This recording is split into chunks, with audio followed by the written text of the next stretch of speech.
خسته نباشید. مزرعه مارچوبه هستیم.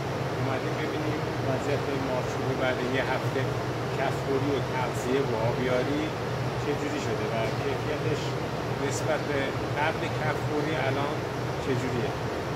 همینطور که داریم ملاحظه میکنین تقریبا سالنمون پر شده، یعنی همه جوونه ها تقریبا اومدن بالا.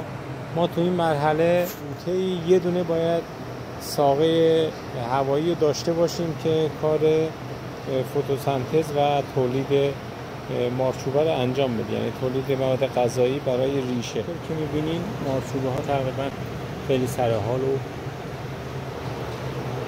سبز و قشنگ و خیلی شاداب اومدن بالا و میتونیم حالا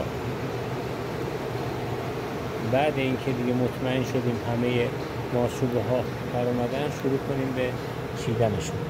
ملاحظه میکنیم که خیلی مشکل و تمیز و مرتب اومدن بالا.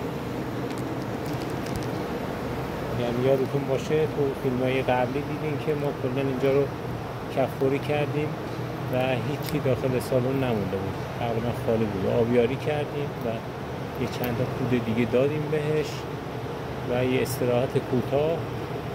بعد یواش یواش شروع میکنیم به برداشت مارچوبه فصل سرما. البته اینجا داخل پرخونه است، این امکان هست. تمام یعنی فضای بازمون تقریبا به حالت استراحت در اومده دیگه، یعنی تولیدی نداریم اونجا.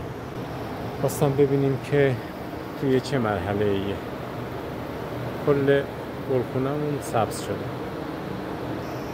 محبت کنید، حمایت کنید تا ما بتونیم با انرژی بالا در خدمتتون باشیم.